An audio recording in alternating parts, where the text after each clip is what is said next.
अशा खूप साऱ्या कंपन्या आहेत की जिथं क्रायटेरिया नाही आहे. हम्म. डायरेक्टली ते जाऊन त्यांचं नॉलेज रिप्रेझेंट करू शकतात आणि तिथे त्यांचं प्लेसमेंट होऊ शकतं. लिटरली काही काही अशा मुली आहेत की ज्यांचं पहिल्याच इंटरव्ह्यूमध्ये सिलेक्शन झालंय. तर असे कोणते जॉब ऑप्शन्स आहेत ज्यामध्ये पे स्किल सुद्धा चांगले आहे, शिवाय आपण आपला वर्क लाईफ बॅलन्स सुद्धा करू शकतो? सोप्या गोष्टीने सुरुवात करा. डेटावरती वर्क करा. 1-2-3 वर्ष तुम्ही बिंदास करा. पॉवर बी असेल, तुमचं पायथन कोडिंग असेल, यावरती तुम्ही वर्क करा. तुम्हाला माहिती पडू द्या सगळ्या गोष्टी. मग तुम्ही अपग्रेड करा. सध्याची चिंतेची गोष्ट म्हणजे AI आपले जॉब खाणार. तर खरंच AI मुळे जॉब जाणार का?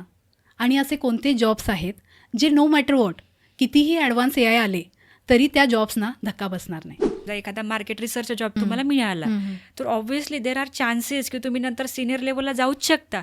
कारण IT मध्ये एकदा एंट्री मिळाल्यानंतर डिग्री नाही मॅटर करत. तर बऱ्याच महिला हाऊसवाईफ आहेत आणि ज्यांची स्वप्न आहेत की बाबा मला IT क्षेत्रामध्ये प्रवेश करायचा आहे, मला करिअर करायचं आहे, तर त्या महिलांसाठी बेस्ट ट्रेनिंग ऑप्शन कोणते आहे? की मागे गणपती होते, गौरी होत्या, लिटरली मुलं 15-15 दिवस आले नाही क्लासेसला. हो का? कारण ते गावाला गेले. बापरे, एका मुलाने तर जॉबच नाही जॉईन केला कारण मला गणपती बुडूनच यायचंय. काय सांगता? सिरियसली. समजा एखाद्याला कोडिंगच जमत नाही किंवा कोडिंग करताना लॉजिकच लावता येत नाही, तर अशा विद्यार्थ्यांसाठी IT फील्डमध्ये काही जॉब ऑप्शन्स आहेत का? मी ऑब्झर्व करते मॅडम की मुलांनी क्लास जॉईन केला की दुसऱ्या तिसऱ्या दिवशी किंवा लईतले एका आठवड्यात HP डेलचा 60-70 हजाराचा लॅपटॉप ते घेऊन येतात. देवा, काही मुलं तर 80-80 हजाराचा घेतात. बापरे. कारण त्यांना असं वाटतं की ही मोठी इन्व्हेस्टमेंट आहे लॉंग टर्मसाठी.